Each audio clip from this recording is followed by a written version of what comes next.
तो अभी सिर्फ अपन थ्योरी कवर कर लेंगे, फिर नेक्स्ट वीक में आपको एक लेक्चर पूरा क्वेश्चन सॉल्विंग में हम देंगे, ताकि आप अच्छे से इसके क्वेश्चन सॉल्विंग कर पाओ। और नेक्स्ट वीक का टारगेट ये भी है कि कैसे भी करके हम प्रोबेबिलिटी को भी फिनिश कर लें, ताकि 16 ओके सर। नवंबर अगले वीक के एंड तक आपका 12th का पोर्शन पूरा कंप्लीट हो जाए। फिर 18 नवंबर से आपका 11th का क्रैश कोर्स स्टार्ट हो जाएगा। 11th के उसमें रिवीजन कराए जाएंगे 11th के टॉपिक। कौन कौन से टॉपिक होंगे, क्या शेड्यूल रहेगा, वो भी आपके साथ ग्रुप में शेयर कर दिया जाएगा ओके सर। कि कैसे क्लासेस लगेगी, कौन कौन से शेड्यूल, कौन कौन से टॉपिक आपको कवर कराए जाएंगे। ठीक है, जैसे 11 का चलेगा आपको साइड बाय साइड फिर 12 का अपना रिवाइज करते रहना है।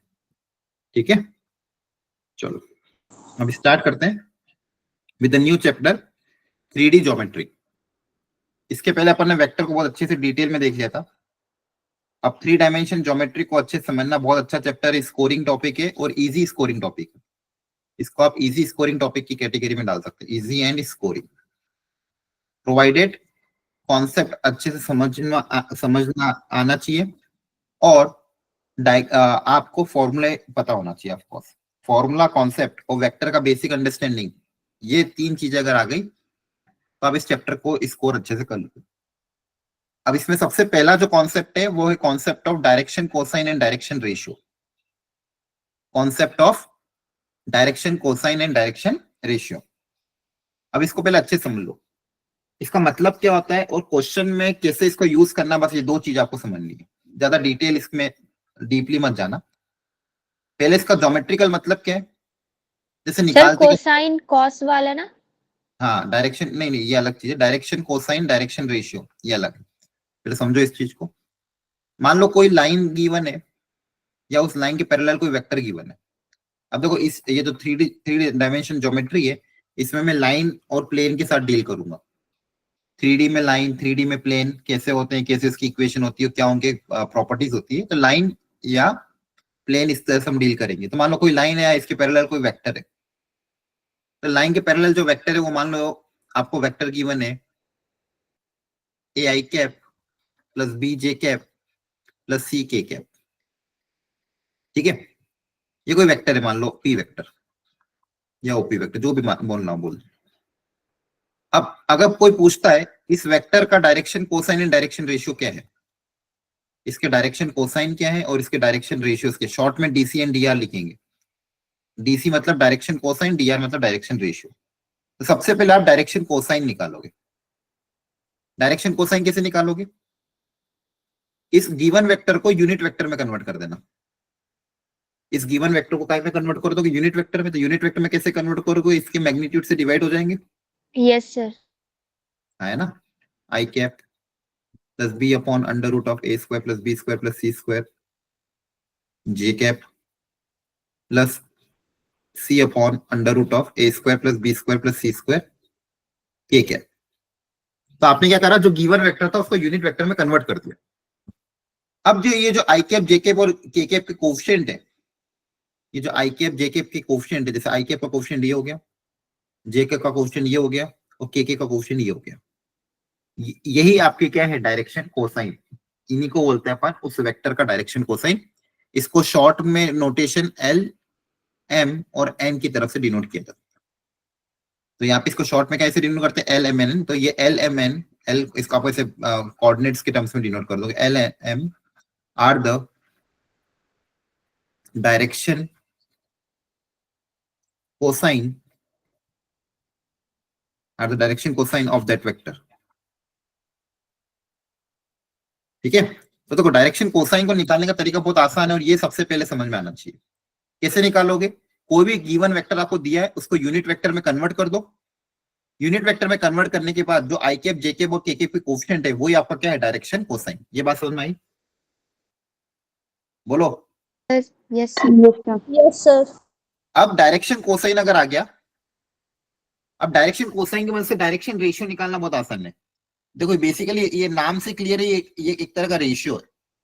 जैसे अगर मान लो आपके डायरेक्शन कोसाइन ये आ गए, अब इसमें कोई भी एक कांस्टेंट मल्टीप्लाई अगर कर दोगे, कोई भी कांस्टेंट अपनी मर्जी का, lambda L, lambda N, lambda N, कोई भी कांस्टेंट अपनी तरफ से मल्टीप्लाई कर दोगे तो ये जो आएगा ये आपका आ जाएगा डायरेक्शन रेशियो। तो एक वेक्टर के बहुत सारे डायरेक्शन रेशियो हो सकते हैं, क्योंकि अब मान लो किसी ने 2 से मल्टीप्लाई किया, किसी ने 3 से मल्टीप्लाई कर दिया, किसी ने 4 से मल्टीप्लाई कर दिया, तो एक वेक्टर के बहुत सारे डायरेक्शन रेशियो हो सकते हैं, लेकिन डायरेक्शन कोसाइन तो एक ही होगा, क्योंकि यूनिट वेक्टर के कोफिशिएंट क्या होंगे, कांस्टेंट होंगे। अभी एग्जांपल समझूंगा, घबराना। ठीक है, एग्जांपल लेते हैं। जैसे कोई वेक्टर है, मान लो i cap plus 2 j cap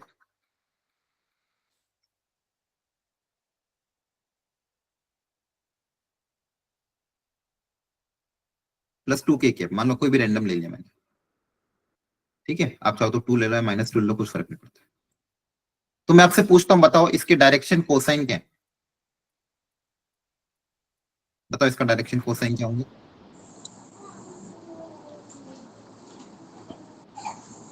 बोलो।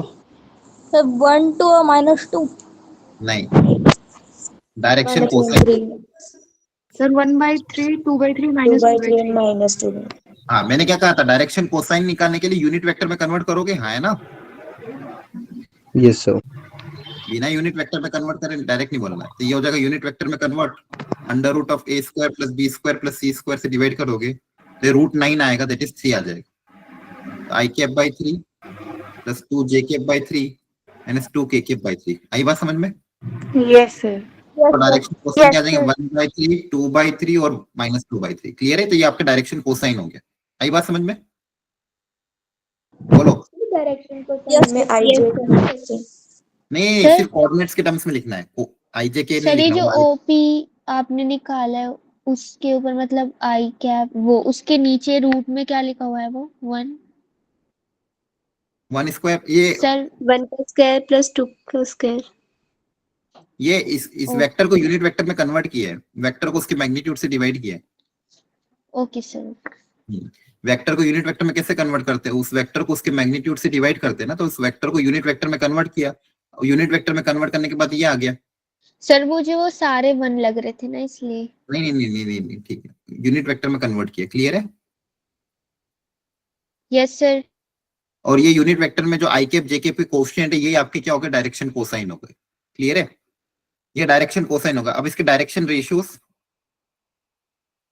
तो आप चाहो तो जैसे अगर मान लो डायरेक्शन रेशियो निकालना है, तो आप किसी से भी मल्टीप्लाई, मान लो 3 से मल्टीप्लाई करेंगे तो क्या आ जाएगा, 1, 2, -2 है ना? बोलो। Yes sir. आप चाहो तो इसको मान लो अब 3 से मल्टीप्लाई करने के बाद वापस मान लो 2 से मल्टीप्लाई कर दो, 2, 4, -4। ठीक है, मान लो वापस 5 से मल्टीप्लाई कर दो, 10, 20, -20। तो ये सारे के सारे क्या है, डायरेक्शन रेशियोज। क्लियर हो गया? इनका रेशियो सबका इक्वल है, 1:2:3 है, 1:2:-2 का। तो ये सारे डायरेक्शन रेशियो का। अच्छा, शॉर्ट में आप डायरेक्टली ये भी बोल सकते थे, इसके जो कोएफिशिएंट है 1, 2 और -2, ये इनको क्या बोल सकते हो आप, डायरेक्शन रेशियोज बोल सकते हो, है ना? लेकिन डायरेक्शन कोसाइन मत बोलना। डायरेक्शन कोसाइन कैसे निकालते हैं, यूनिट वेक्टर में कन्वर्ट करने के बाद जो भी आई कैप जे कैप के कोएफिशिएंट है वो आपके क्या होंगे, डायरेक्शन कोसाइन। ये बात समझ में आई? बोलो। Yes sir. Yes yes sir. Sir. ठीक है, एक सेकेंड है। अब एक चीज समझना, ये जो मैंने बताया आपको, एक सेकेंड, आप सब ज्वाइन तो कर पा रहे हो ना? ठीक है, हाँ, एक पेज और ऐड कर देता हूँ। Sir direction ratio direction cosine के इक्वल हो सकता है जब हम 1 से मल्टीप्लाई करें डायरेक्शन कोसाइन को? हाँ, हो सकता है, कोई दिक्कत नहीं। डायरेक्शन कोसाइन डायरेक्शन रेशियो के इक्वल हो सकता है, अगर आप मान लो सेम नंबर से मल्टीप्लाई करोगे तो हो जाएगा। लेकिन डायरेक्शन कोसाइन हमेशा यूनिक होगा। डायरेक्शन रेशियो बहुत सारे हो सकते हैं, लेकिन डायरेक्शन कोसाइन हमेशा क्या होगा, यूनिक होगा। ठीक है, आप समझना अच्छे से। एक और चीज, अभी मैंने आपको क्या बताया, कोई वेक्टर मान लो एक a i cap plus b j cap plus c k cap, इसके डायरेक्शन कोसाइन क्या आएंगे? एक तो आएगा a/√(a² + b² + c², है ना? Yes yes sir. सर। हमने नाम दिया था l। दूसरा क्या आएगा, m = b/√(a² + b² + c², इसको नाम दिया था n m। और एक तीसरा n c/√(a² + b² + c², इसको नाम शॉर्ट में नाम दीजिए n lmn। ये आपके डायरेक्शन कोसाइन है। इसकी एक और अच्छी बहुत प्रॉपर्टी है, क्या? पहली प्रॉपर्टी, इन सबका स्क्वायर करके अगर आप ऐड करोगे l square plus M square plus N square, इसका स्क्वायर करोगे तो देखो ऊपर क्या आएगा ए स्क्वायर, नीचे a square plus B square plus C square, इसका square b square upon this c square upon this, add करोगे तो ऊपर a square b square c square बन जाएगा, नीचे भी a square b square c square, तो आंसर 1 आ जाएगा। देखो ध्यान से, yes sir. L Yes, square plus one M है। स्क्वायर प्लस एन स्क्वायर, इन तीनों का स्क्वायर करके ऐड करोगे तो आंसर कितना आ जाएगा 1। तो ये एक तो ध्यान रखना है कि डायरेक्शन कोसाइन के स्क्वायर, वैसे भी आपको पता है वो यूनिट वेक्टर के कोएफिशिएंट उनके मैग्नीट्यूड का वैसे भी 1 होता है, तो L square plus M square plus N square कितना हो जाएगा 1, पहली प्रॉपर्टी। अब ये ज्योमेट्रिकली ये जो वैल्यू ये क्या रिप्रेजेंट करता है 3D में, ये समझना है, अच्छे समझना है ना, ये ज्योमेट्रिकली 3D में क्या नोटेशन दिखाएगा वो समझते हैं। तो मैं बता रहा था, मान लो 3 डायमेंशन ज्योमेट्री आपका X axis Y axis Z axis,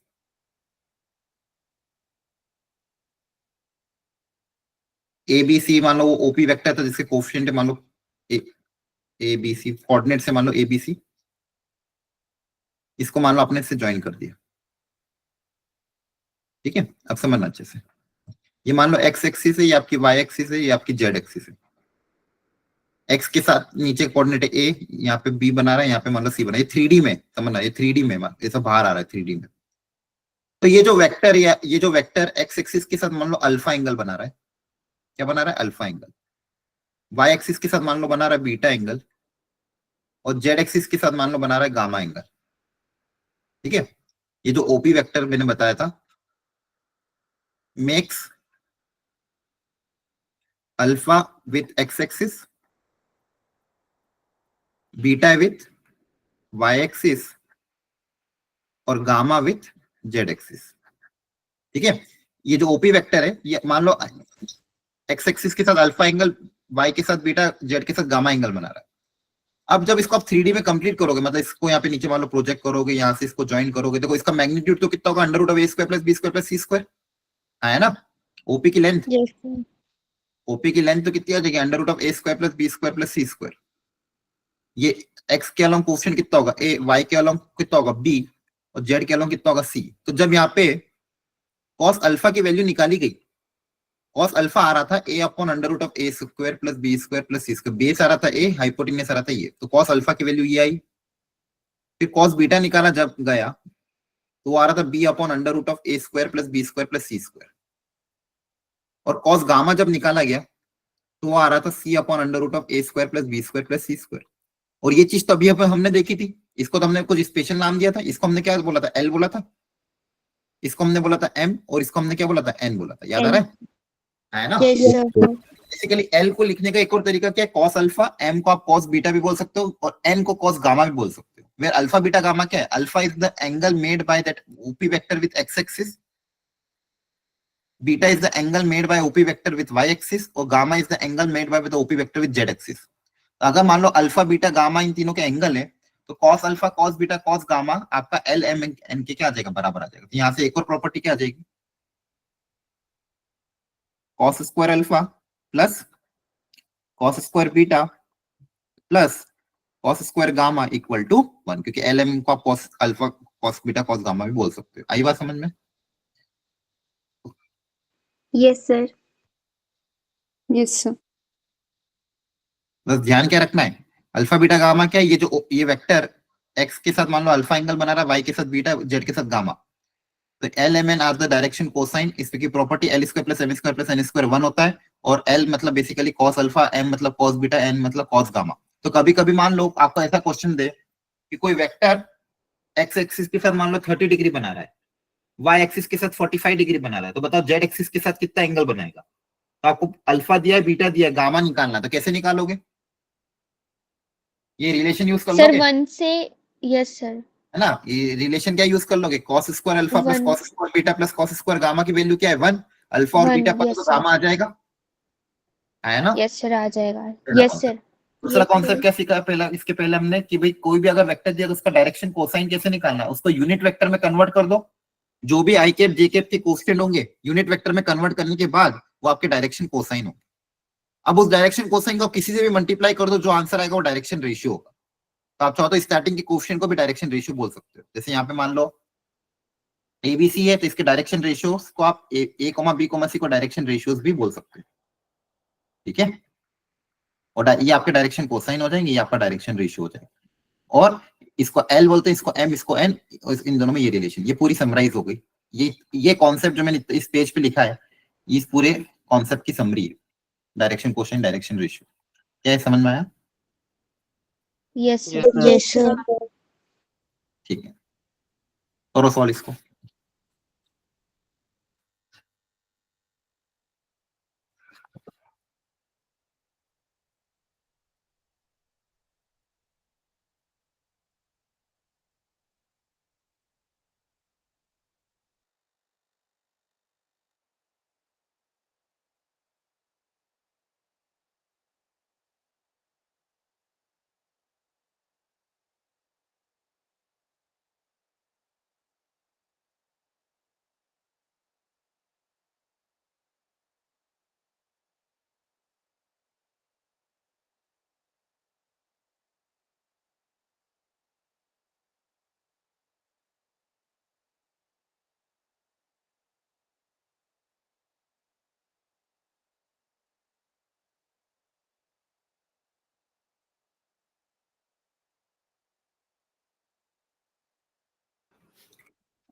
हुआ? 60 डिग्री।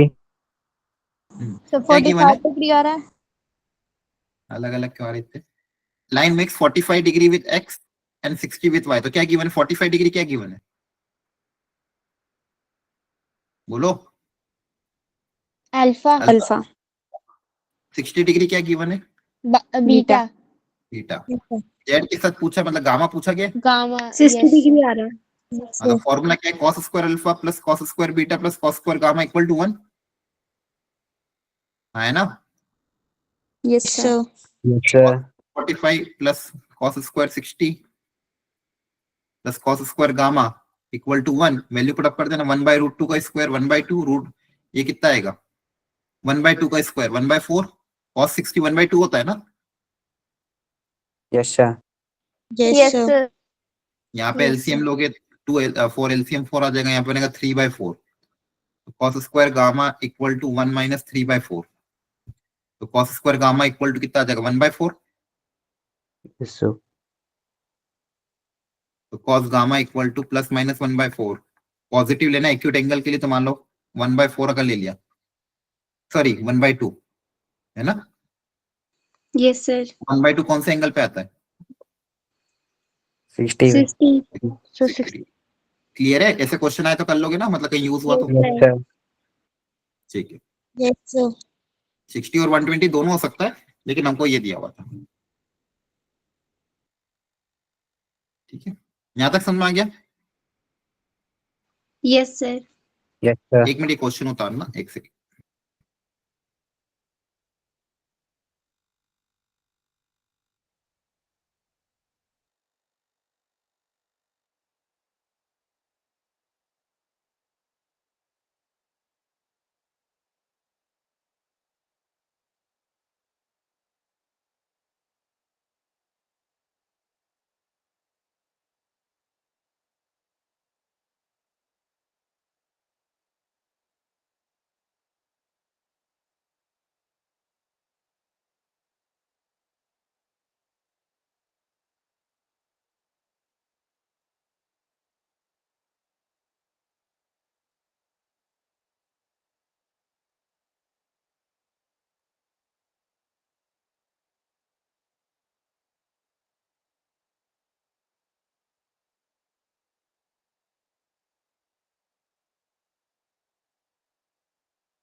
देखो ध्यान से बच्चों, ये थोड़ा अलग क्वेश्चन है, बहुत पहले 1-2 बार जेई में आया हुआ है, और इसका ना तरीका बहुत स्टैंडर्ड है, मतलब ज्यादा दिमाग नहीं लगाना है आपको, जो तरीका मैं सीखूं बस वही तरीका आपको अपना के इस तरह के क्वेश्चन अगर वापस जेई में आता है तो सॉल्व करना है। क्लियर है? The direction cosine Yes, of a sir. line is connected by this. Yes, sir. Find the direction cosine of the line connected by this and this.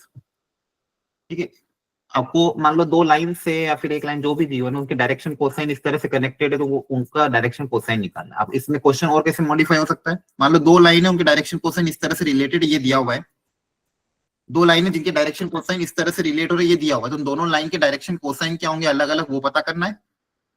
और मान लो ये क्वेश्चन में एक पार्ट ये भी आ सकता है कि उन दोनों लाइन के बीच में एंगल कितना होगा, उन दोनों लाइन के बीच में ये भी पूछ सकता है कि एंगल कितना होगा, वो भी आगे सीखेंगे। पर इस तरह के रिलेशन अगर दिए हो, कैसे डायरेक्शन कोसाइन अलग अलग निकालना, वो सीख समझना अच्छे से। स्टेप 1, पहले दोनों को लिख लो। क्या गिवन है relation, L plus M plus N equal to 0, और दूसरा क्या गिवन है, 2L square plus 2M square minus N square equal to 0। Clear है? Yes, sir. ये दो रिलेशन हमको गिवन है। स्टेप 1 आपका ये रहेगा, कोई एक एलिमेंट में से कोई एक एलिमिनेट कर दो, eliminate any one of L, M और N, किसी एक को एलिमिनेट कर दो इनमें से। आप चाहो तो मतलब एक रिलेशन निकालो जिसमें L और M ही है, N हट जाए। तो एलिमिनेट करने के लिए आप क्या करोगे, जैसे फर्स्ट इक्वेशन से N की वैल्यू क्या आएगी, जैसे equation number 1, equation number 2, from 1 पहली इक्वेशन से N निकाल लें, कितना आएगा, minus of L plus M, Yes, sir.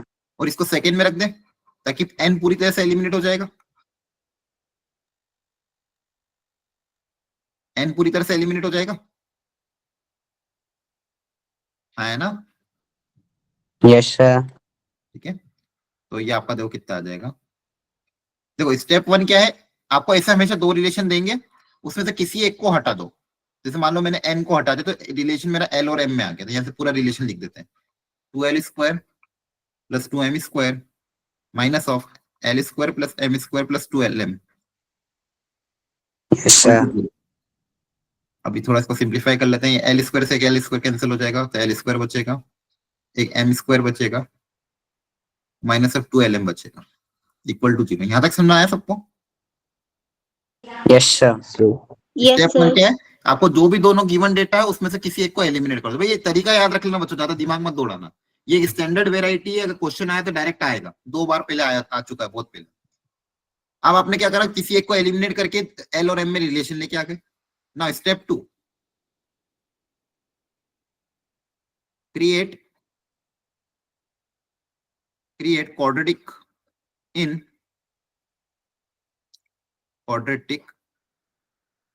L by M। L by M में क्वाड्रेटिक क्रिएट करते हैं, कैसे क्रिएट करेंगे देखो, L by M क्रिएट करना है तो मैं क्या कर रहा हूं, divide equation by M square. पूरी इक्वेशन को M स्क्वायर से डिवाइड कर रहा हूं, पूरी इक्वेशन को M स्क्वायर से डिवाइड करेंगे, देखो L by M यहाँ पे क्या जाएगा, L by M का होल स्क्वायर प्लस का 1 माइनस 2L और एक M कट जाएगा तो नीचे का M बच जाएगा। तो पूरी इक्वेशन को L by M में कन्वर्ट कर दिया, है ना? कैसे कन्वर्ट किया? Yes, sir. M स्क्वायर से डिवाइड करके, M स्क्वायर से डिवाइड करके, तो ये L by M में क्वाड्रेटिक बन गई। इस क्वाड्रेटिक को लिख लेते हैं, क्या क्वाड्रेटिक बनी है। अब इस क्वाड्रेटिक को लिखने के बाद इसके फैक्टर बनाएंगे, ताकि क्वाड्रेटिक क्या बन गई, L by M का whole square minus 2L by M plus का 1 इक्वल टू 0। ये देखो परफेक्ट स्क्वायर है ना? Yes, sir. देखो इस बार परफेक्ट है, लेकिन हर बार ज्यादातर केस में आपको 2 फैक्टर मिलेंगे। कितने फैक्टर मिलेंगे क्वाड्रेटिक के? 2। यहाँ पे खैर दोनों ही फैक्टर क्या आ रहे हैं, इक्वल आ रहे हैं। यहाँ पे दोनों लाइन कैसी आ रही है, सेम पैरेलल आ रही है, तो L by M कितना आ जाएगा, 1 आ जाएगा, Yes, sir. है ना? इसके रूट्स क्या आ गए, 1 आ गए। अगर मान लो 2 आएंगे तो 2 L by M की 2 वैल्यू आएगी, 2 वैल्यू आएगी मतलब आपको 2 लाइन मिलेगी अलग अलग। यहाँ पे दोनों वैल्यू क्या आ रही, सेम आ रही, मतलब दोनों पैरेलल लाइन। तो L by M equal to 1, तो यहाँ से L कितना आ जाएगा, M के बराबर। ये समझ में आया? Yes, sir. अब N निकाल लेते हैं। N में क्या रिलेशन था मेरे पास, कोई भी एक रिलेशन ले लो। N की वैल्यू क्या थी, minus of L plus M, यहाँ वैल्यू पुट अप कर दो, एल की जगह एम रख दो चाहो तो, या फिर एम की जगह एल रख दो, जो मर्जी रख दो। मान लो एल को एल रख दिया, एम की जगह रख दिया एल, तो कितना आ जाएगा -2l। अब आप रेशियो निकाल लो। अपना रेशियो क्या निकालना रहता मुझे, L/M/N। तो रेशियो फाइनल आंसर कितना आएगा, एल की जगह एल, एम की जगह क्वेश्चन में वापस एल के बराबर और एन की जगह क्या आ जाएगा -2l। L L L cancel हो जाएगा, पूरे रेशियो को तो पूरे कॉमन नंबर से डिवाइड कर सकते हैं, तो रेशियो कितना आएगा 1:1:2 ठीक है। तो ये आपका क्या आ गया, डायरेक्शन रेशियो। अब डायरेक्शन रेशियो आ गया। अब इससे मान लो डायरेक्शन कोसाइन निकालना था, डायरेक्शन कोसाइन निकालने के लिए इसी के मैग्नीट्यूड से डिवाइड कर देंगे। इसका मैग्नीट्यूड कितना आएगा, √(a² + b² + c², 1 + 1 + 4 √6 आएगा। Yes, Yes. sir. तो इसको √6 से डिवाइड कर दोगे तो आपको क्या मिल जाएगा, डायरेक्शन कोसाइन। डायरेक्शन रेशियो से डायरेक्शन कोसाइन निकालना आसान है, उसके बाद मैग्नीट्यूड से डिवाइड कर दो। देखो इसी तरह से Sir? आपको क्वेश्चन होंगे। हाँ एक मिनट रुको, मान लो L/M की वैल्यू 2 आती तो आपका क्या देता है, L = 2m, फिर आप n की वैल्यू भी L के टर्म्स में निकाल लेते हो, तीनों के रेशियो निकाल लेते हैं। वो जो रेशियो आएगा वो रेशियो आपका डायरेक्शन कोसाइन आएगा। अब खैर इस पर्टिकुलर केस में वो जो L/M वो सिंगल फैक्टर आ रहा है, इसलिए आपको एक ही लाइन मिली, दोनों लाइन सेम मिल गई। मान लो अगर 2 फैक्टर आएंगे तो 2 अलग अलग लाइन मिलेगी। हाँ आप पूछो डाउट क्या है। सर जैसे डायरेक्शन रेशियोज वेरी करेंगे, अगर उससे हम डीसीज निकालेंगे तो वो भी वेरी करेंगे, तो यूनिक नहीं कैसे करेंगे, रहेंगे कभी वेरी डायरेक्शन नहीं कोसाइन? करेंगे। आपका डीसी तो यूनिट वेक्टर ही रहना चाहिए, क्लियर है, यूनिट वेक्टर हमेशा Sir? सिंगल ही आएगा। हाँ सर दूसरी इक्वेशन है 12² + 2m², उससे भी निकाल सकते हैं यही? कौन सा 12²? सर जो इक्वेशन क्वेश्चन में दी है दूसरी वाली, हाँ हाँ सर कहीं से भी उसमें भी निकालो, वैल्यू रखकर। हाँ कहीं सर से भी एक ही बार निकालो, निकालना पड़ेगा लेकिन। हाँ एक ही बार सेम ही आएगा, कहीं पे भी रखो, क्लियर है, क्योंकि हमने उसी में यस रख के सर। तो उसको सॉल्व किया है। तो आप फर्स्ट में रखो या सेकंड में रखो, कुछ फर्क नहीं पड़ता, जो ज्यादा सिंप्लीफाइड दिखे उसमें रखा करो। सर जो LMN है, हम्म। तो उसको सेम रखने की क्या जरूरत होती है, मतलब सब में रेशियो LM निकालने, करके? उसको सेम क्यों बनाया, ताकि रेशियो निकल जाए। एल को एल रहने दिया, एम को एल के टर्म्स में निकाल लिया और एन को एल के टर्म्स में निकाल लिया, सबको एक सिंगल के टर्म्स में निकाल लिया, ताकि आपकी डायरेक्शन रेशियो आ जाए। आ रही बात समझ में। Yes sir. हम हमारा टारगेट क्या रहता है कि पहले हम जानबूझ के एल और एम को M में आपस में कन्वर्ट करते हैं, ताकि एम को एल के टर्म्स में लिख सकें। जैसे ही एम एल के टर्म्स में आ जाएगा, यहाँ वैल्यू रख के एन की वैल्यू भी एल के टर्म्स में निकालेंगे, सबके सब एल के टर्म्स में आ जाए, वहां से आपका डायरेक्शन रेशियो आ जाएगा। क्लियर है, यस सर। डायरेक्शन रेशियो अगर सब डायरेक्शन कोसाइन निकाल लेना। आई बात समझ में। यस सर अगर सर। ये दो लाइन्स होंगी, मतलब L/M की दो वैल्यूज होंगी, तो फिर रेशियो कैसे निकलेगा? दोनों को अलग अलग सॉल्व करोगे ना। मान लो यहाँ से आप L/M की वैल्यू एक 1 आई एक 2 आई, तो 1 पहले 1 लेके सॉल्व करना, फिर 2 लेके सॉल्व करना। Okay sir. क्लियर है, क्वेश्चन अभी और Yes. करूंगा, सर। थोड़ा बहुत तो समझ में आया कि नहीं आया। Yes sir. Yes, sir. अब अभी एक क्वेश्चन और करूंगा इस पे, एक बार वो दो लाइंस के बीच में एंगल सीखा तो वापस से फिर ये क्वेश्चन फिर से रिपीट होगा। अब straight line in 3D heading डालो, स्ट्रेट लाइन इन 3D। इसमें सबसे पढ़ना कि 3D में एक 3 डायमेंशन में लाइन को कैसे रिप्रेजेंट करना है या कैसे उसकी इक्वेशन लिखनी है। ठीक है, line through a given point and पहला पार्ट सबसे इंपॉर्टेंट ये आपको पढ़ना है। Line through a given point and parallel to a given vector. याद करो 2D में कभी भी हम लाइन की इक्वेशन निकालते तो मैं आपको बोलता था दो मिनिमम 2 कंडीशन तो चाहिए हमें, लाइन के ऊपर पॉइंट और उसका स्लोप। अगर लाइन के ऊपर पॉइंट पता है और स्लोप पता है तो लाइन की इक्वेशन हम लिखते थे y - y1 = mx - x1। याद आ रहा है, हम क्या करते Yes, थे sir. उसमें रिलेशन डेवलप करके इक्वेशन निकाल लेते। कैसे इक्वेशन निकालते थे, मान लो कोई लाइन है जिसका 2D में क्या करते थे वो सिखा रहा हूँ, जो x1, y1 से पास कर रही है और इसका स्लोप है मान लो m, ये दो गिवन डेटा की। इसकी अगर इक्वेशन निकालनी मतलब एक्स वाई में एक रिलेशन चाहिए, इस पे कोई भी एक जनरल पॉइंट अज्यूम कर लेते हैं x, y है ना। ऐसा पॉइंट जो ऐसा सारे पॉइंट जो इसको सेटिस्फाई करेंगे, इस लाइन के ऊपर सारे पॉइंट में कोई भी एक पॉइंट अज्यूम कर लिया x, y। अब मुझे कैसे भी करके इन तीनों में एक रिलेशन डेवलप करना है। वो रिलेशन क्या होगा, मेरी इक्वेशन ऑफ लाइन होगी, है ना। तो हम क्या करते थे, ये 2 पॉइंट पता है, ये पॉइंट है ए, मान लो ये पॉइंट है पी, तो ए पी स्लोप निकालने का तरीका क्या होगा, y2 minus y1 upon x2 minus x1। Yes ये सर। लाइन का स्लोप है और ये स्लोप क्वेश्चन में m के बराबर गिवन है। तो देखो इन तीनों में मैंने रिलेशन डेवलप कर दिया और ये मेरी लाइन की क्या होती थी, इक्वेशन होती थी। तो बेसिकली हम कभी भी किसी कर्व की इक्वेशन, किसी भी कोनिक की इक्वेशन निकालने के लिए सबसे पहले क्या करते थे, उस पर एक general point x, y assume करो, वो पॉइंट और दोनों गिवन डेटा में एक रिलेशन डेवलप करो जो हर पॉइंट, ऐसा हर पॉइंट उस लाइन पे सेटिस्फाई करेगा। तो ऐसा x, y सारे पॉइंट इसको हमेशा सेटिस्फाई करेंगे कि इनसे जो स्लोप आएगा वो m के बराबर होगा। हाँ है ना? यस तो ये सर। आपकी लाइन की इक्वेशन बन जाती थी। वैसे आप सेम काम करना 3D में। 3D में मान लो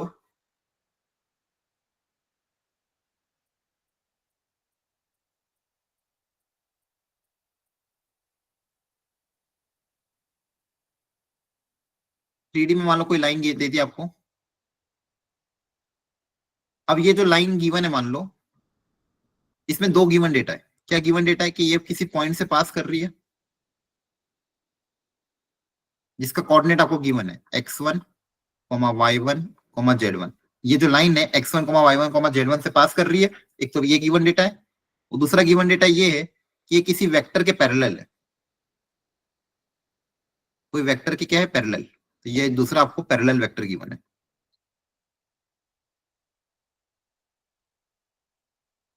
उस लाइन के पैरेलल कोई वेक्टर गिवन है, उस वेक्टर का नाम मान लो दे दिया है standard a i cap plus b j cap plus c k cap. तो 2 गिवन डेटा आपको गिवन है, एक तो a line passing through a given point and parallel to a given vector. तो ये 2 चीज आपको गिवन है। अब इस रेड लाइन की आपको इक्वेशन लिखनी है। तो पहला काम क्या करोगे, सबसे पहले पॉइंट अज्यूम करोगे, जनरल पॉइंट इस लाइन पे। हाँ है ना? बोलो। Yes yes sir. Sir. Yes sir. General point क्या होता Yes, है, कॉमा वाई कॉमा जेड। तो आपने लेट पॉइंट पी एक जनरल पॉइंट अज्यूम कर लिया। कोई भी कर्व की इक्वेशन निकालने के लिए यही करते हैं, एक ऐसा पॉइंट। अब इस लाइन के सारे पॉइंट को आप इस general point X comma Y comma Z से रिप्रेजेंट कर सकते हो। अब अगेन मुझे क्या करना है, मुझे इन तीनों में रिलेशन डेवलप करना है। पॉइंट ए, पॉइंट पी और इस पैरेलल वेक्टर में रिलेशन डेवलप करना है। ठीक है? तो मैं ये बोल रहा हूं, ये पॉइंट ए इस लाइन पे लाई कर रहा है, ये पॉइंट पी भी इस लाइन पे लाई कर रहा है, और ये वेक्टर इसके पैरेलल है। तो क्या मैं ये बोल सकता हूँ ये लाइन और वेक्टर पैरेलल है? लाइन और वेक्टर तो यस पैरेलल सर। गिवन है ना? Yes sir. अब इस लाइन पे यस सर। एक एपी भी तो एक वेक्टर है ऑन लाइन, है ना? Yes sir. Yes sir. क्योंकि लाइन उस वेक्टर के पैरेलल है, तो लाइन के ऊपर जो वेक्टर है वो भी उस पैरेलल वेक्टर के पैरेलल होगा। या फिर एक काम करो, इसको इस पैरेलल वेक्टर को कुछ नाम ही दे दो ताकि आपको कंफ्यूजन ना हो। इस पैरेलल वेक्टर को मान लो मैंने नाम दे दिया, कुछ भी नाम दे दो, मान लो ये पैरेलल वेक्टर है, मान लो क्यू वेक्टर। ठीक है? तो मैं बोल रहा हूं कि इस लाइन पे जो वेक्टर है एपी वेक्टर, ये मेरे क्यू वेक्टर के पैरेलल होगा, है ना? Yes sir. ठीक है।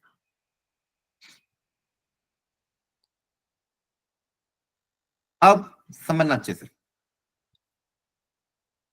अगर 2 वेक्टर पैरेलल है तब मैंने क्या सिखाया था आपको, इन दोनों में क्या रिलेशन होगा,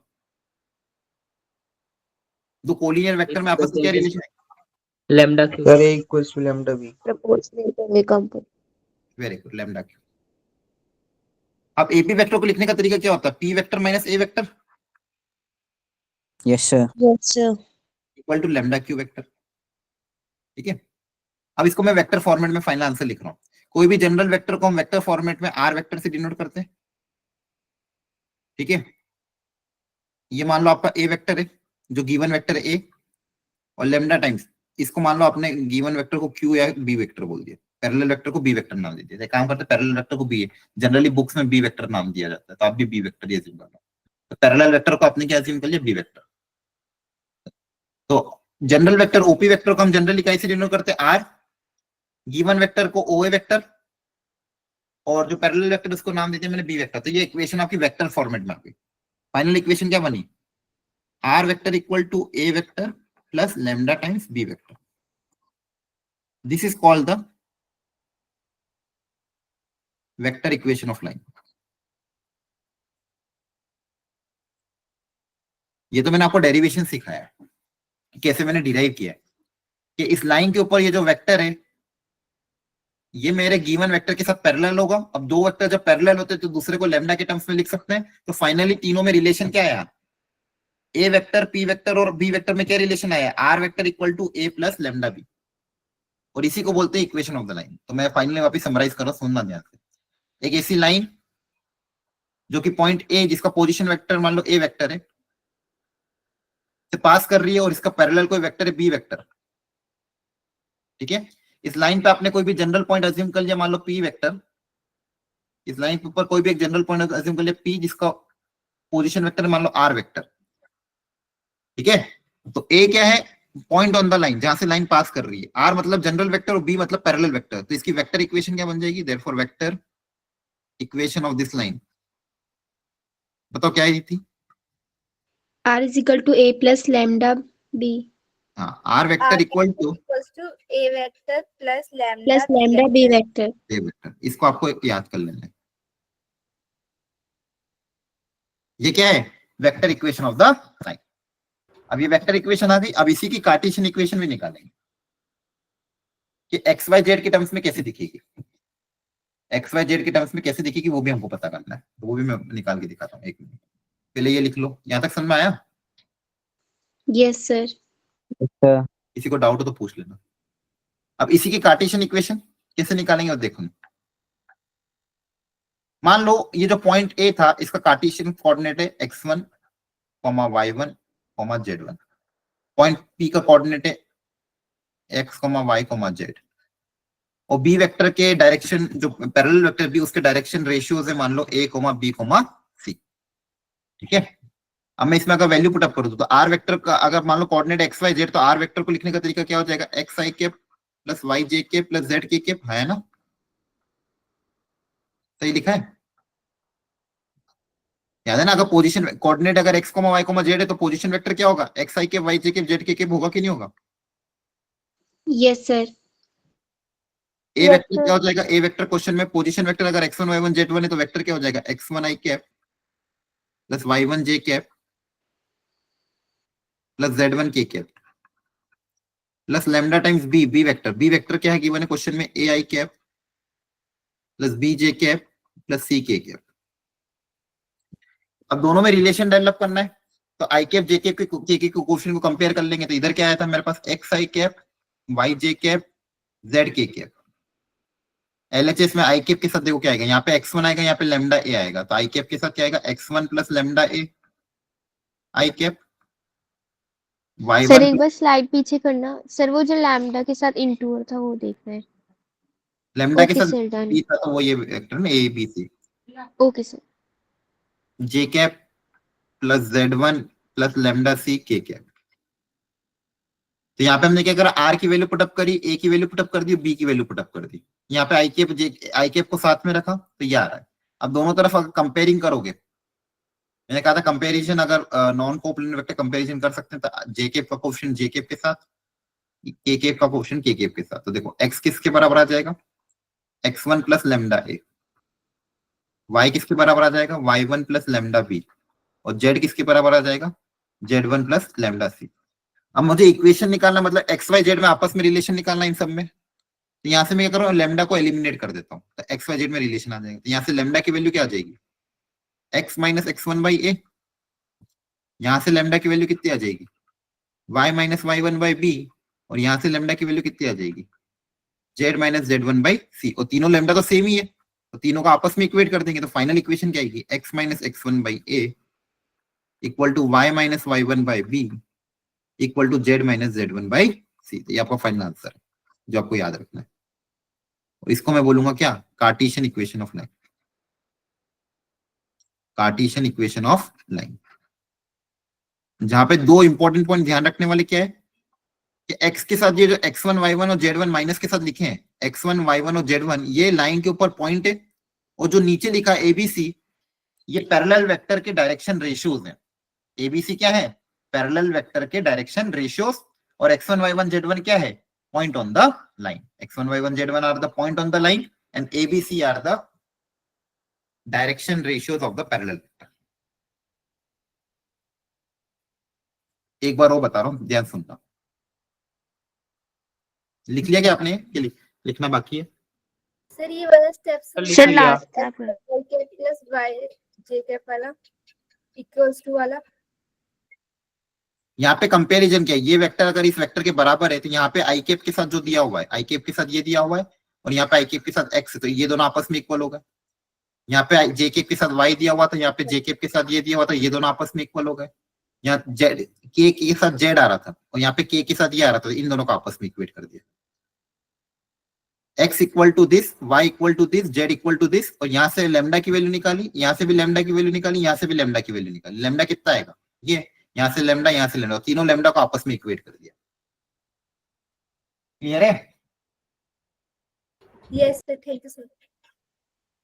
तो फाइनली क्या आया, एक ऐसी लाइन जो कि किसी पॉइंट ए से पास करे, जिसका पोजीशन वेक्टर ए वेक्टर है और कोऑर्डिनेट है अगर x1 y1 z1। सर हाँ, सर वो बोलिए। लास्ट में जो y माइनस y1 था, अच्छा इक्वल्स में है, okay sir, equals to.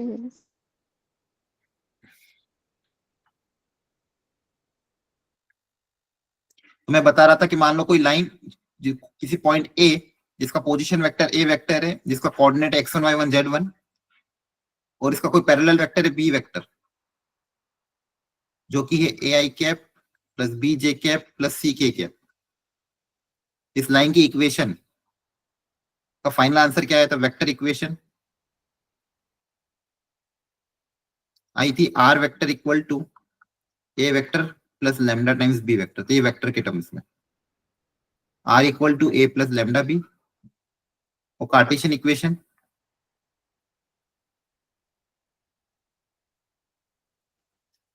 x minus point on the line x1 by a equal to y minus y1 by b equal to z minus z1 by c। ये दो चीज आपको याद रखनी है। क्लियर हुआ? Yes sir. Yes sir. ठीक है, कोई लाइन, यही आपको एक ही कॉन्सेप्ट याद रखना, कोई लाइन जिस किसी पॉइंट x1, y1, z1 से पास कर रही है और पैरेलल वेक्टर अगर ये है, तो उस लाइन की इक्वेशन वेक्टर फॉर्मेट में r equal to a plus lambda B, और कार्टेशियन इक्वेशन हो जाएगी x minus x1 by a equal to y minus y1 by b equal to z minus z1 by c। अब इस पे मैं बहुत सारे क्वेश्चन करूंगा, तब जाके और कॉन्सेप्ट क्लियर होंगे, तो घबराना मत। समझ में आ गया यहाँ तक?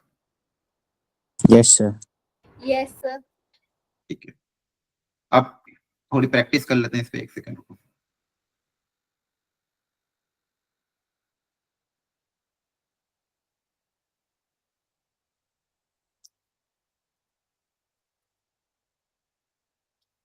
मीडिया क्या, ठीक है, कोई बात नहीं। जैसे मान लो कोई लाइन है जो कि पॉइंट 2,3,-5 से पास कर रही है, और पैरेलल वेक्टर मान लो i cap minus 4j cap plus 7k cap. तो इसकी कार्टेशियन इक्वेशन बताओ क्या होगी?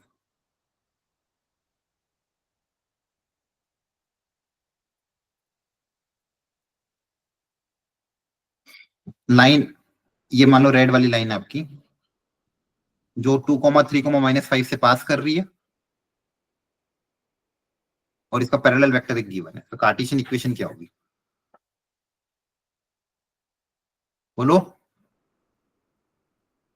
फॉर्मूला क्या था कार्टेशियन इक्वेशन का? x minus x1 upon a। x minus x1 upon a। हम क्या है? x minus Sir, 2 x upon minus 1 2 upon 1 equals to y minus 3 upon minus 4 equals to z plus 5 upon 7. देखो, ये आपका x1 y1 z1 होता था, और ये आपका होता था यहाँ पे कोफिशिएंट a b और c। तो x minus x1 by a, y minus y1 by b, z minus z1 by c। क्या बात समझ में आ रही है? Yes sir. Yes sir. ठीक है, तो आपका आंसर Yes, क्या आ sir. जाएगा? x minus 2 by 1 equal to y minus 3 by minus 4 equal to z plus 5 by 7। तो यहाँ पे अगर नेगेटिव कोफिशिएंट है तो यहाँ पे प्लस हो जाता है। क्लियर हो गया? Yes sir. पक्का? Yes sir. Not no sir. Yes, sir. हाँ डाउट पूछो जल्दी से, जिसको डाउट हो प्लीज पूछ लो, अभी कोई दिक्कत नहीं। फॉर्मूला क्या है, अगर लाइन x1 y1 z1 से पास हो रही है, पैरेलल वेक्टर के डायरेक्शन रेशियो ABC है, तो कार्टेशियन इक्वेशन क्या बनेगी, x minus x1 by a equal to y minus y1 by b equal to z minus z1 by c. ये रट लेना formula, x minus x1 by A y minus y1 by B z minus z1 by c. x1 y1 z1 line के ऊपर point, ABC क्या है, parallel vector के coefficient. तो यहाँ पे लाइन के ऊपर पॉइंट क्या था, 2 3 माइनस 5।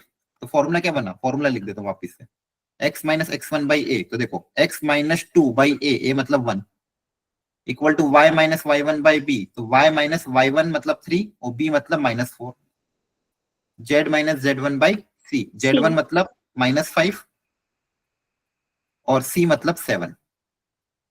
तो ये लाइन की इक्वेशन आ गई, आई बात समझ में? Yes sir. ठीक है, अब मान लो आपको लाइन की इक्वेशन दे दें,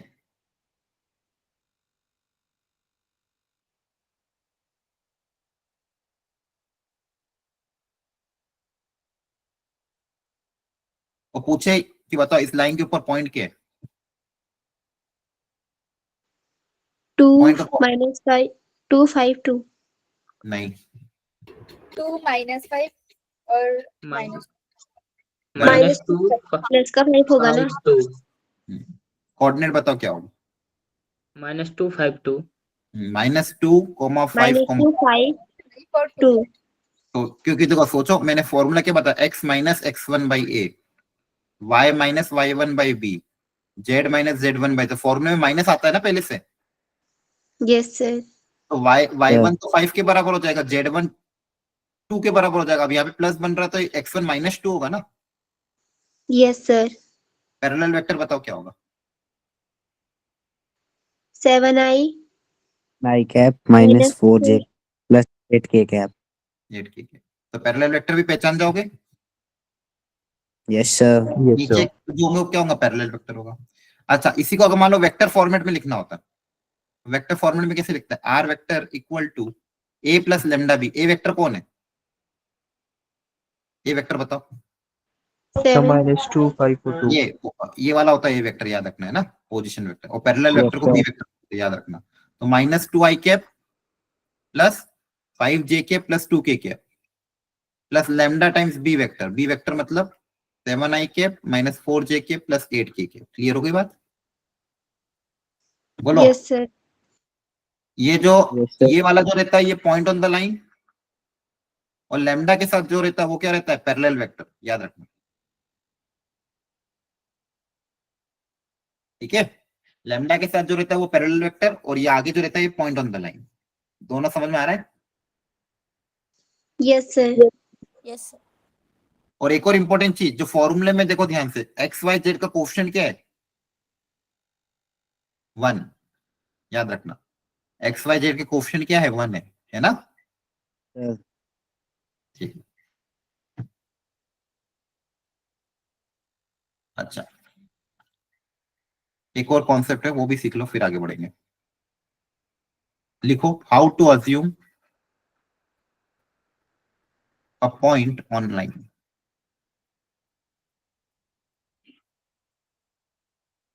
मान लो गिवन आपको कोई लाइन है, गिवन अ लाइन, लाइन की इक्वेशन आपको गिवन है, x minus 2/3 equal to y plus 1/7 equal to z minus 2/5।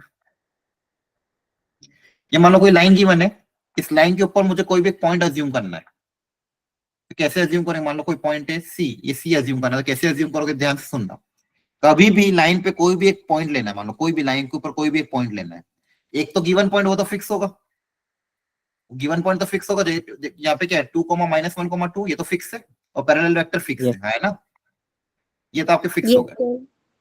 इसके अलावा, इन दोनों के अलावा, मान लो इस पॉइंट ए के अलावा कोई भी एक पॉइंट अगर आपको अज्यूम करना है, तो उसका तरीका क्या होता है, सुनना। उसका तरीका क्या होता है, आप इसको लैम्डा से इक्वेट कर दो।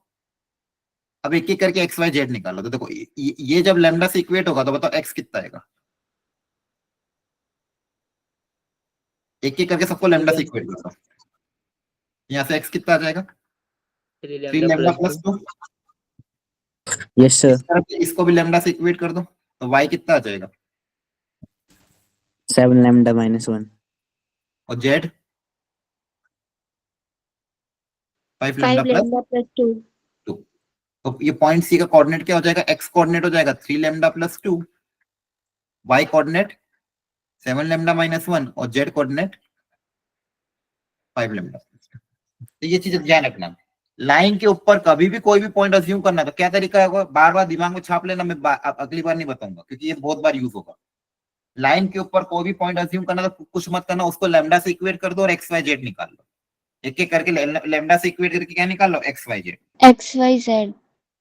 जैसे यहाँ पे एक्स आ जाएगा 3 lambda plus 2, 7 lambda minus 1, 5 lambda plus 2। तो कभी भी लाइन के ऊपर कोई भी पॉइंट अज्यूम करना है, अब लैम्डा की अलग अलग वैल्यू पे मुझे अलग अलग पॉइंट मिल जाएंगे। मान लो लैम्डा की वैल्यू कुछ रखूंगा तो हो सकता है ये पॉइंट मिले, ये पॉइंट मिले, ये पॉइंट मिले, तो एक अलग अलग वैल्यू ऑफ लैम्डा के लिए अलग अलग पॉइंट मिलेंगे, लेकिन जनरल लैम्डा के टर्म्स में हमेशा इस तरह से पॉइंट अज्यूम करना है। क्लियर है? अब ओके इसका सर।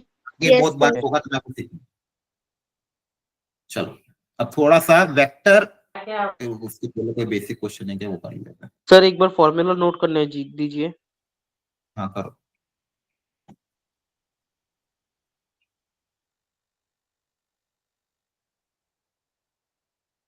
ये फॉर्मूला नहीं, तरीका एक्चुअली समझ में आ रहा है, कभी भी लाइन पे पॉइंट अज्यूम करने का तरीका क्या है। कोई भी लाइन की इक्वेशन गिवन, उसको एक एक करके सबसे लैम्डा से इक्वेट कर दो, एक्स वाई जेड निकाल लो, वो क्या होगा, कोऑर्डिनेट होगा। क्लियर है? Yes sir. Yes, sir. और यहाँ पे ये आपका हो गया कि ये आपका कार्टेशियन फॉर्मेट है और ये आपका वेक्टर फॉर्मेट है। R equal to A plus lambda B, A is the position vector of the point on the line, B lambda के साथ जो वेक्टर हो पैरेलल वेक्टर है। क्लियर है? Yes, sir. Yes, sir. चलो जैसे यहाँ पे एक लाइन की इक्वेशन कार्टेशियन फॉर्मेट में गिवन है, इसको सबसे पहले स्टैंडर्ड फॉर्मेट में कन्वर्ट करो और पैरेलल वेक्टर की डायरेक्शन कोसाइन बताओ। स्टैंडर्ड फॉर्मेट मतलब जो आपका स्टैंडर्ड फॉर्मेट रहता है वो x minus x1 by y minus y1 by z minus z1 by c, उसमें कन्वर्ट करो और लाइन के ऊपर पॉइंट और पैरेलल वेक्टर बताओ।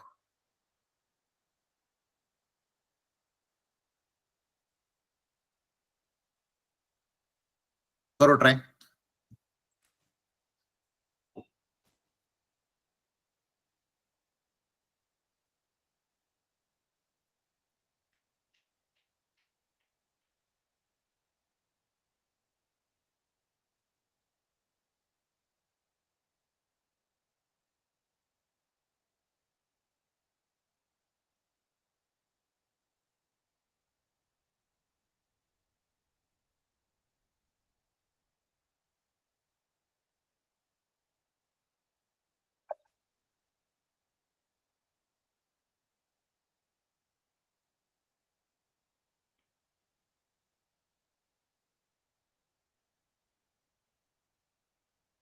हो गया? अब देखो मैंने आपको क्या सिखाया था, स्टैंडर्ड फॉर्मेट में एक्स वाई जेड के कोएफिशिएंट क्या होते हैं, 1 होते हैं। Yes, sir. स्टैंडर्ड फॉर्मेट कैसे दिखता है, x minus x1 by A, y minus y1 by B, z minus z1 by c. अब मुझे x1 y1 z1 और abc निकालना है, तो यहाँ पे देखो क्या दिए हुआ है, 6x minus 2 equal to 3y plus 1 equal to 2z minus 2। यहाँ तक समझना, ये गिवन डेटा था, है ना? बोलो। Yes, sir. Yes, sir. अब इस क्वेश्चन को आपको 1 बनाते हैं, इसको 1 बनाने का तरीका क्या है, 6 कॉमन ले लें। Yes, sir. 6 कॉमन Yes, लेंगे तो sir. ब्रैकेट में क्या बनेगा, 2/6। यहाँ से क्या कॉमन लेंगे, 3. 3। यहाँ से 2 कॉमन लोगे। क्लियर हुआ? Yes, sir. Yes, sir. Yes, sir. इसको, इस चीज को मुझे नीचे भेजना है, नीचे कैसे भेज सकते हैं, By 6. ऊपर वाली चीज को नीचे कैसे भेजोगे, ऊपर 6 से तो नीचे जाके 1/6 हो जाएगा। Yes, sir. ऊपर वाला 3 नीचे जाके क्या हो जाएगा, 1/3। ऊपर वाला 2 नीचे जाके क्या हो जाएगा, 1/2, है ना? देख लो यार, ये तो बेसिक बेसिक मैथमेटिक्स। ऊपर कोई भी नंबर ऊपर होता है उसको नीचे भेज के उसका रेसिप्रोकल लिख सकते हैं। Yes, sir. Yes, sir. यही आपका स्टैंडर्ड फॉर्मेट है। बोलो। Yes, sir. Yes, sir. Yes, sir. Coordinate का कोऑर्डिनेट बताओ इस लाइन के ऊपर क्या है, एक्स कोऑर्डिनेट क्या होगा लाइन के ऊपर? x1 क्या है? 1/3 ये अच्छा x1 है? 2/6 हाँ, 2/6 इक्वल माइनस टू 1/3 1/3 और 1 माइनस 1/3 माइनस का 1/3 और 1 और है ना? प्लस ये का x1 हो गया। 1। ये y1, यहाँ से y1 निकालोगे, यहाँ से z1 निकालोगे। और पैरेलल वेक्टर के क्या होंगे बताओ? डायरेक्शन रेशियो 1/6 1/3 1/2 हाँ 1/6 1/3 1/2 ये डायरेक्शन रेशियो होगा पैरेलल वेक्टर के। इसको वेक्टर फॉर्मेट में भी लिख सकते हो 1/6 i cap plus 1/3 j cap. j cap plus 1/2 k cap. नीचे वाले पैरेलल वेक्टर होते हैं, ऊपर वाला पॉइंट होता है। याद आ रहा है? Yes sir. Yes sir. एक बार वो बता दो, चलो जैसे यहाँ पे बताया था मैंने।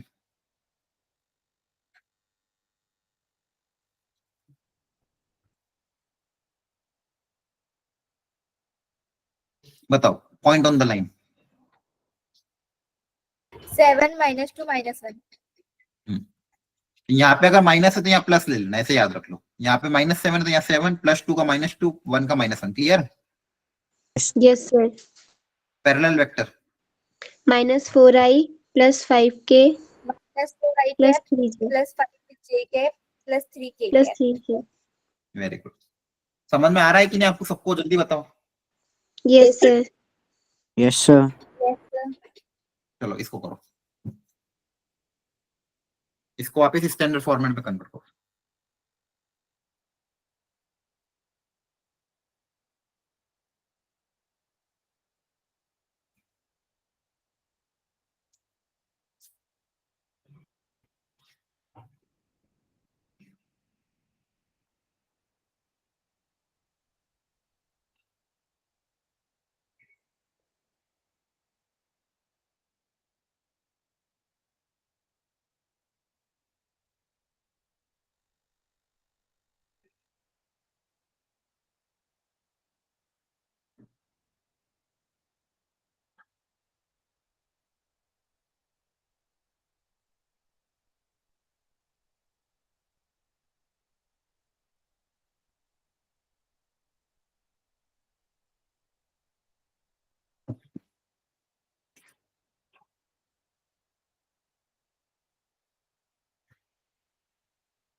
देखो इसका भी स्टैंडर्ड तरीका क्या है, घबराना नहीं इससे भी।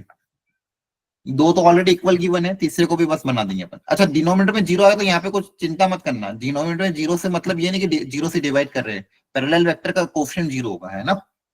देखो यहाँ पे x Yes, के sir. साथ तो कोई दिक्कत नहीं है, y के साथ भी अभी फिलहाल के लिए ये लिख लो।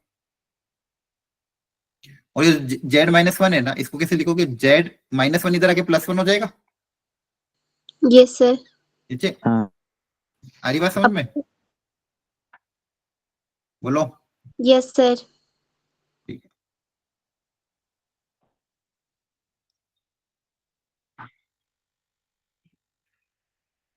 और यहाँ पे ये अलग से दिया हुआ है तो आपको अभी के लिए याद रख लो। इसका तरीका बाद में मैं नेक्स्ट वीक सीखूंगा। जब ये अलग से ऐसा सेमीकोलन होके दिया तो नीचे आप क्या अज्यूम करोगे? 0 अज्यूम। ये पैरेलल है बेसिकली। z = 1 जो है, एक्चुअली अगर इसको विजुअलाइज करो कि z = 1 कांस्टेंट है, मतलब ये xy प्लेन के पैरेलल होगा, है ना? जो भी लाइन होगी उसके हर z कोऑर्डिनेट सारे के सारे -1 है, मतलब वो z एक्सिस के पैरेलल होगा। मतलब ऐसा सोचो, जैसे मान लो 2D में कैसे सीखा था मैं कि मान लो कोई लाइन है जो y के पैरेलल है या फिर y के पैरेलल है, तो y एक्सिस के पैरेलल है तो इस लाइन के हर कोऑर्डिनेट का x कोऑर्डिनेट सेम होता है ना? जैसे मान लो 3 से पास कर रहे थे, यहाँ पे कोई भी पॉइंट लो, उसका x कोऑर्डिनेट हमेशा 3 होगा। Yes, sir. y के पैरेलल है तो x कोऑर्डिनेट क्या होता है? सेम होता है। y कोऑर्डिनेट चेंज होता है लेकिन x कोऑर्डिनेट सेम है। यहाँ पे भी z कोऑर्डिनेट क्या है? सबके लिए z कोऑर्डिनेट कितना? -1 है। Yes sir. Yes, वो जो sir. लाइन है उसका z कोऑर्डिनेट क्या है? -1 है। तो अगर थोड़ा विजुअलाइज करने की कोशिश करोगे तो वो इस तरह की कुछ होगी। ये z कोऑर्डिनेट सबके लिए क्या फिक्स है? ये मान लो z एक्सिस है, माइनस ये -1 है, तो इन सबके लिए z coordinate xy coordinate change होंगे लेकिन z कोऑर्डिनेट क्या आ रहा है? फिक्स आ रहा है। तो ये लाइन xy की क्या है? पैरेलल है। क्लियर है? बोलो। Yes sir. सर Yes, इसके sir. नीचे हम जीरो कंसीडर करेंगे, हाँ, ऐसे जीरो कंसीडर करना है, ठीक है। तो जिसके नीचे कुछ नहीं होता उसके नीचे तो हम 1 लेते हैं ना। वो 1 लेते जब ये इक्वल टू होता, तो यहाँ पे अभी इक्वल टू नहीं ना, अलग से दिया हुआ है, देखो सेमीकोलन, अगर इक्वल टू होता तो 1 लेते हैं, अभी सीखूंगा अगला। अगर यहाँ पे मान लो ऐसा होता x minus 2/2 equal to 2y minus 5/-3 equal to ऐसा दिया होता z प्लस 1, ऐसा दिया होता तो नीचे कुछ भी नहीं है तो मतलब इतना अपन 1 लेते हैं, हाँ है ना। जब ये सर तीनों इक्वल Yes, sir. होते हैं तो यहाँ 1 लेते हैं, पर यहाँ पे ये पूरी चीज अलग है, ये सेपरेटली गिवन है। ये ऐसी लाइन है जिसका जेड कोऑर्डिनेट सेम है और एक्स वाई प्लेन की क्या है, पैरेलल है। जेड कोऑर्डिनेट क्या है, कांस्टेंट है, ठीक है। तो जो पैरेलल वेक्टर होगा ना, तो जो पैरेलल वेक्टर होगा वो जेड एक्सिस, जेड के साथ एंगल कितना बनाएगा, 90 डिग्री। एक्स वाई प्लेन के पैरेलल होगा तो जेड एक्सिस के साथ एंगल कितना बनाएगा, 90 डिग्री बनाएगा। 90 डिग्री। Yes sir. तो ऐसे सोचो एल एम एन, तो उसका डायरेक्शन ये तो थर्ड वाला होगा कॉस गामा, कॉस गामा कितना होगा, 0 होगा। Yes, sir. पैरेलल वेक्टर का डायरेक्शन कोसाइन, इसलिए देखो 0 आता है, क्लियर है। सर हाँ तो 2y माइनस 5 वाले में 2 को कॉमन लेंगे ना। हाँ, वो तो लेंगे, वो तो अगला स्टेप में, तो मैं तो पहले इसका सिखा रहा हूँ, ये जेड वाला कॉन्सेप्ट समझ में आया। Yes sir. यहाँ पे z इक्वल टू 1 अलग से ऐसा दे दें तो बेसिकली ये क्या z प्लस 1/0 लिखना है, क्यों, क्योंकि ये z इक्वल टू 1 मतलब ये लाइन एक्स वाई प्लेन के पैरेलल है, एक्स वाई के पैरेलल है मतलब ये z एक्सिस के साथ 90 डिग्री बनाएगा। पैरेलल वेक्टर जो भी होगा वो z के साथ 90 डिग्री बनाएगा, और अगर 90 डिग्री बना तो उसका डायरेक्शन कोसाइन निकालोगे आप तो कॉस गामा की वैल्यू कितनी आएगी, 0 आएगी, यस सर। ठीक है। तो अगर डायरेक्शन कोसाइन 0 है तो डायरेक्शन रेशियो भी क्या होगा, 0 होगा, इसलिए इसका डायरेक्शन रेशियो क्या आएगा, नीचे का 0 आएगा। क्लियर हुई बात। Yes sir. हाँ, अब अब इसको 0 लिख के इक्वल कर दो, अगर आपने ऑलरेडी इसको बना दिया है तो 0 लिख के इक्वल कर देना। अब इसको कन्वर्ट कर दो, x माइनस 2/2, 2 कॉमन ले लेना, 2 कॉमन लोगे और वो 2 नीचे जाके डिवाइड में चला जाएगा, और इसको 1 प्लस 1 को लिखने का तरीका -1/0। क्लियर है। Yes, sir. तो पॉइंट बता दो लाइन पे, लाइन के ऊपर पॉइंट बताओ। सर अरे पहले लाइन लाइन के के पॉइंट तो 2 माइनस 3/2 और 0। 2,5/2, -1 ना, पॉइंट ऑन द लाइन, क्या ऐसा कर रहे हो, अभी भूल गए। x minus x1/a, y minus y1/b, z minus z1/c, हाँ है ना। Yes sir. Yes Okay. Sir. sir. Parallel vector 2 comma minus 3/2 comma 0। 0। हाँ 0। क्लियर है, यस सर। समझ में आया सबको। Yes sir. Sir. Yes, sir. Yes sir. अब इसको ट्राई करो एक बार।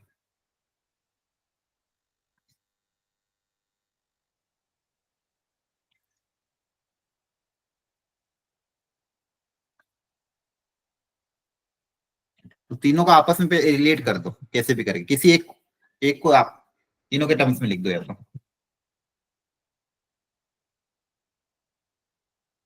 जैसे यहां से देखो दोनों y के टर्म्स में लिख सकते हैं, क्योंकि ये भी y के टर्म्स में गिवन है, हाँ है ना। Yes sir. Yes, sir. Yes sir.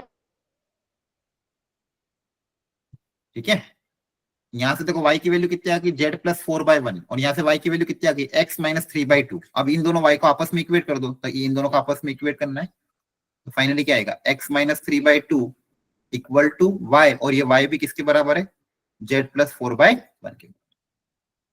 ये बात समझ में, यहाँ से y और यहाँ से y दोनों y सेम ही है। अरे हाँ है ना, यहाँ से जो y आ रहा है, यहाँ से जो y आ रहा है, उन दोनों को आपस में इक्वेट कर दो, फाइनल Yes, आंसर sir. किस फॉर्मेट में लिखोगे, स्टैंडर्ड फॉर्मेट में कन्वर्ट कर दो। x माइनस 3/2 इक्वल टू, देखो y को कैसे लिखोगे, y के साथ माइनस में 0 और नीचे कुछ भी नहीं मतलब 1। Yes sir. तब बता दो लाइन के ऊपर पॉइंट क्या हो जाएगा, 3 माइनस 4 0। 3, 0 माइनस 4। हाँ, और parallel vector 2 comma 1 comma 1। 2i cap j cap plus k cap. Yes sir. एक बार देख लो इसको ध्यान से, किसी को डाउट तो अभी क्लियर कर लो। समझ में आ गया, यस सर। ठीक है। अब कभी कभी लाइन के ऊपर 2 पॉइंट दे दें और इसकी इक्वेशन पूछे, सुनना ध्यान से, इस बार पैरेलल वेक्टर नहीं दिया, कम से कम 2 कंडीशन चाहिए रहती थी। लाइन के ऊपर एक पॉइंट तो दिया हुआ है 1,2,4 और पैरेलल वेक्टर की जगह उसी लाइन पे एक और कोई पॉइंट दे दिया, मान लो ये ए है, ये पॉइंट बी उसी लाइन के ऊपर दे दिया 2,4,6 और पूछी इसकी इक्वेशन लिखो। अब इक्वेशन निकालने का स्टैंडर्ड फॉर्मूला बताओ, कार्टेशियन फॉर्मूला, फॉर्मूला बताओ। x minus y x1 upon a equals to y minus y1 upon a b equals to z minus z1 upon c। Very good. जहां पे x1 y1 z1 point on the line, तो point तो है मेरे पास, कोई भी एक ले लो, इन दोनों में से कोई भी ले सकते हो। अब बस पैरेलल वेक्टर निकालना, तो क्या मुझे पैरेलल वेक्टर बता सकते हो क्या होगा इस लाइन के पैरेलल कोई वेक्टर?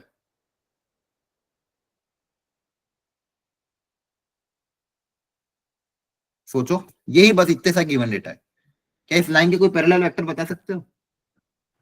सर कोऑर्डिनेट सब्ट्रैक्ट कर देंगे तो। हाँ, ए बी वेक्टर बोलो ना, यस सर। बोल सकते हैं ए बी वेक्टर Yes, मेरा sir. पैरेलल वेक्टर होगा। Yes, sir. A B vector निकाल भी सकते हैं अपन, बी माइनस ए कितना आ जाएगा 2 - 1 आई cap plus 4 - 2 j cap plus 6 - 4 के कैप। तो ये वेक्टर कितना आ जाएगा i cap plus 2 j cap plus 2 k cap, है ना। फाइनल आंसर कितना आएगा बताओ, final answer, therefore final equation of line. Point भी पता है, पैरेलल वेक्टर भी आ गया, तो क्या लिख दें x - 1 बाय पैरेलल वेक्टर का कोफिशिएंट, पैरेलल वेक्टर के बताओ डायरेक्शन रेशियोज क्या है। ये पैरेलल वेक्टर ये रहा, इसके डायरेक्शन रेशियोज 1 बताओ। 2 1 One, 2 and 2। 1 2 and 2। क्लियर है? Yes sir. ठीक है। सर ये x1 y1 की जगह हम दूसरा भी लिख सकते हैं 2 4 6 हाँ वाला। हाँ, वो भी लिख सकते हो, तो भी कोई दिक्कत नहीं, 2 4 6 भी लिख दे, कोई दिक्कत नहीं। क्लियर है? कोई भी पॉइंट लाइन के ऊपर कोई भी पॉइंट ले सकते ओके सर। हो। अच्छा एक मिनट, अब हेडिंग डालो angle between two lines.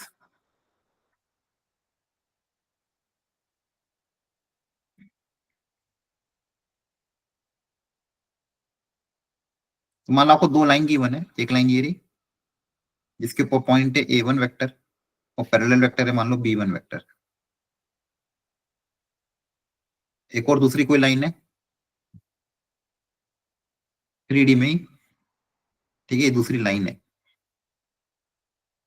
Infinitely extended line होती, ठीक है।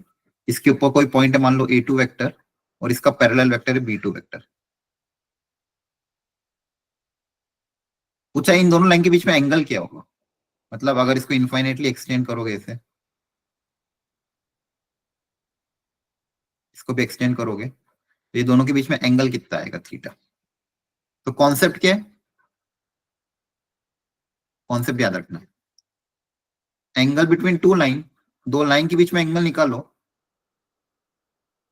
Is same as angle between their parallel vector.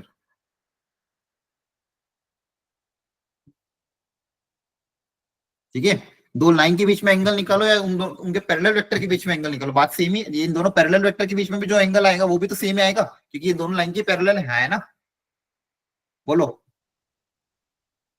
अरे दोनों लाइन के बीच में एंगल निकाले या फिर इन दोनों b1 b2 के बीच में एंगल निकाले, आंसर सेम आएगा कि नहीं आएगा, क्योंकि दोनों लाइन, ये लाइन इसके पैरेलल है, ये लाइन इसके पैरेलल है, तो जो एंगल b1 b2 के बीच में आएगा वही सेम एंगल दोनों लाइन के बीच में आएगा, है ना।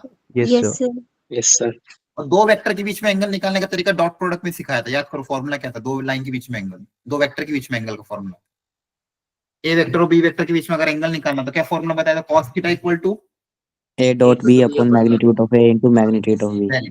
तो सेम यहाँ पे भी फॉर्मूला। अब यहाँ पे वेक्टर कौन है, दो वेक्टर b1 b2, तो उन दोनों के बीच में angle cos theta equal to क्या हो जाएगा b1 dot b2 upon magnitude of b1 magnitude of b2, ये आपका फॉर्मूला है। Yes तो sir। कॉन्सेप्ट याद रहेगा, तो फॉर्मूला अपने आया है। दो लाइन के बीच में एंगल निकालना है, मतलब दो angle between two line is same as the angle between their parallel vector. और दो वेक्टर के बीच में एंगल निकालने का तरीका क्या सिखाया था, cos theta equal to a dot b upon magnitude of ab यहाँ पे फॉर्मूला क्या बन जाएगा, b1 dot b2 upon magnitude of b1 b2। यहाँ पे b1 b2 क्या है बच्चों, दोनों लाइंस के पैरेलल वेक्टर, पैरेलल वेक्टर। दोनों लाइंस की क्या है, पैरेलल वेक्टर। क्या ये बात समझ में आ गई? Yes sir. Okay sir. Okay चलो अब एक क्वेश्चन करते हैं जेई का, शांति से करो, 2 या 3 मिनट का समय ले लो पूरा। इसमें वेक्टर का भी कॉन्सेप्ट यूज होगा, क्रॉस प्रोडक्ट, डॉट प्रोडक्ट, सब कॉन्सेप्ट यूज होंगे। अप्लाई करो और आप कर सकते हो, खुद पे भरोसा रखना।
चलो आया आंसर?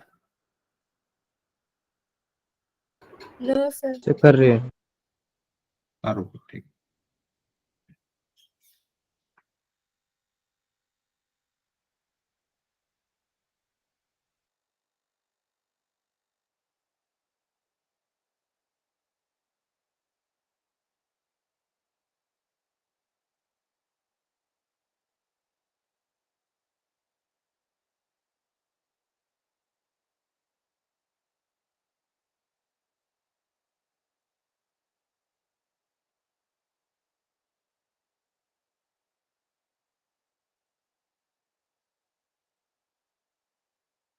Sir option B.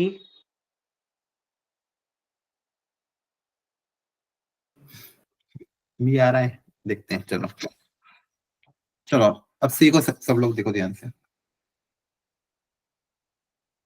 देखो पहले तो क्या बोला था, L1 और L2 आपस में परपेंडिकुलर है, और जो अल्फा है यहाँ पे एक अननोन अल्फा है। अननोन क्या है? अल्फा। और बोला है पहले तो अल्फा निकालना पड़ेगा। कंडीशन क्या गिवन है? L1 perpendicular to L2। तो बताओ अल्फा निकालने का तरीका क्या है? अगर L1 L2 के परपेंडिकुलर है तो क्या बोलेंगे? कॉस सर कॉस 90 हो जाएगा तो 0 हो जाएगा वो। मतलब अगर दो लाइन परपेंडिकुलर है तो उनके आपस के पैरेलल वेक्टर भी आपस में परपेंडिकुलर होंगे। यस है सर। ना? यस दोनों सर। लाइन के बीच में एंगल 90 डिग्री, तो उनके पैरेलल वेक्टर के बीच में भी एंगल 90 डिग्री होगा। Yes sir. दो वेक्टर अगर परपेंडिकुलर होते हैं तो b1 डॉट b2 जीरो होता यस सर। है ना? b1 डॉट b2 क्या हो जाएगा? जीरो। डॉट प्रोडक्ट उनका क्या हो जाएगा? जीरो। देखो दो लाइन परपेंडिकुलर तो उनके parallel vector perpendicular, parallel vector perpendicular तो डॉट प्रोडक्ट जीरो। बोलो हाँ है ना? Yes sir. Yes sir. First वाली लाइन का पैरेलल वेक्टर बताओ क्या होगा?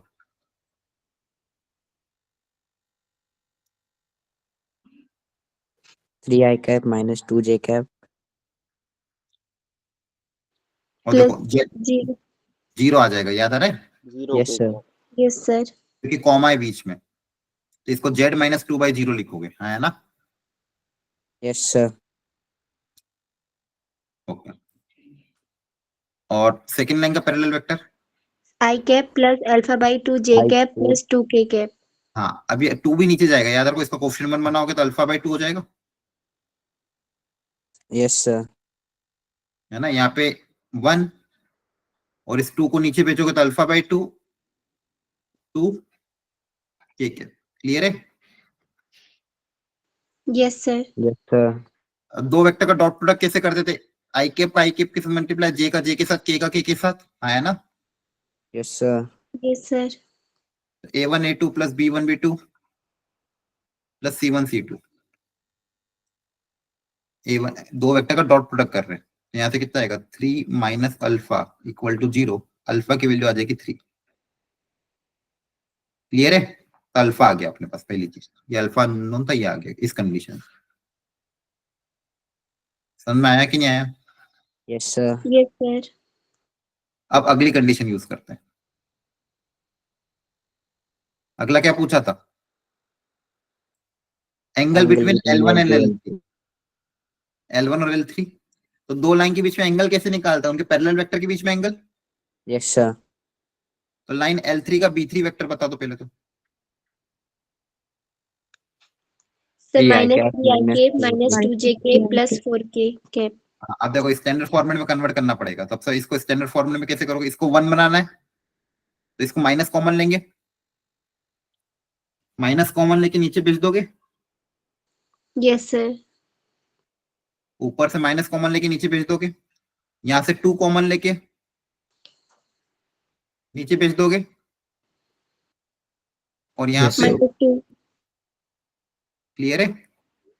Yes sir. Z minus zero तो हो जाएगा minus three I cap 4/2, minus मतलब two J cap plus four K cap. ये आपका पैरेलल वेक्टर B3 है। समझ में आया ना? स्टैंडर्ड फॉर्मेट में कन्वर्ट करने के बाद ही पैरेलल वेक्टर। Yes sir. अब क्या निकालना है? Angle between line L2 and L3। तो L2 और L3 के बीच में एंगल का फॉर्मूला क्या बनेगा? cos थीटा इक्वल टू, बताओ, 2 और 3 लाइन के बीच में पैरेलल वेक्टर क्या है? B2 B3, फॉर्मूला बताओ। B2 dot B3 upon magnitude of B2 magnitude of B3. B2 dot B3 upon magnitude of B2 magnitude of B3। हाँ है ना, अभी तो सिखा है दो Yes, वेक्टर के sir. बीच में निकालने का तरीका। B2 डॉट B3, अब B2 वेक्टर ये रहा, B3 वेक्टर ये रहा, इन दोनों का डॉट प्रोडक्ट लेंगे। देखो यहाँ पे क्या है, A1, यहाँ पे -3 प्लस अल्फा बाई 2 -2 और 2,4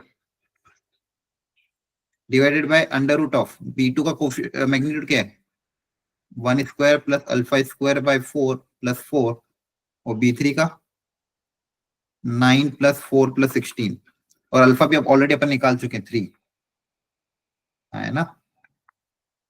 तो अल्फा की जगह Yes, 3 sir. रख देना, तो यहाँ पे 2 कैंसिल हो जाएगा, तो यहाँ पे देखो -3, यहाँ पे अल्फा की जगह 3 रख दोगे तो एक माइनस, ऑलरेडी एक सर अल्फा माइनस की वैल्यू 3/2 आएगी ना। 3/2 का ही यहाँ पे अल्फा 3 तो आ रहा है, देखो ये 2 कैंसिल हो जाएगा ना, 3 तो आ रहा था। देखो कैलकुलेशन, अल्फा 3 तो आया है यहाँ पे, देखो ये कैलकुलेशन, ये 2 से 2 कैंसिल हो जाएगा, माइनस अल्फा बचेगा और ये 0 हो जाएगा, ये 0 हो जाएगा ना।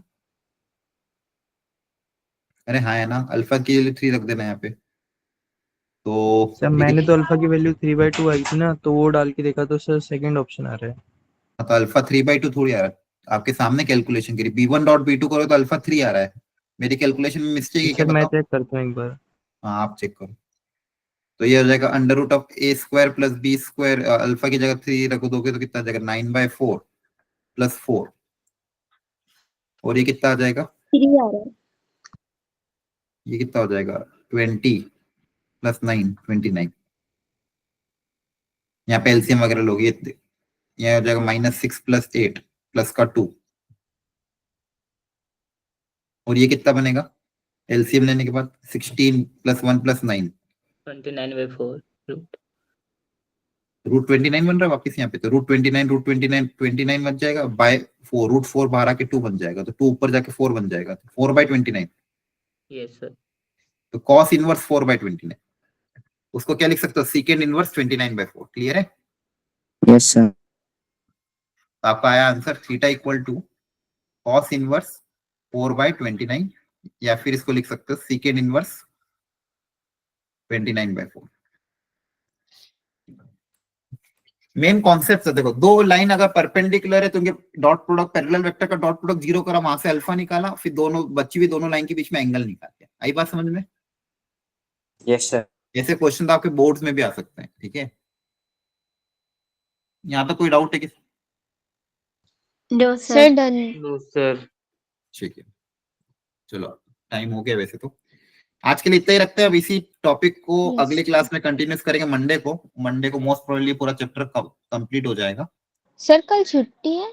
अच्छा सॉरी सॉरी, नहीं, कल मैथ्स कल की जा क्लास नहीं में। रहा। Yes sir yes sir. Okay okay, ठीक है, चलो okay, thank you everyone, bye bye, good night, take care. Thank you Thank you, sir, sir. Good night sir. Good night sir.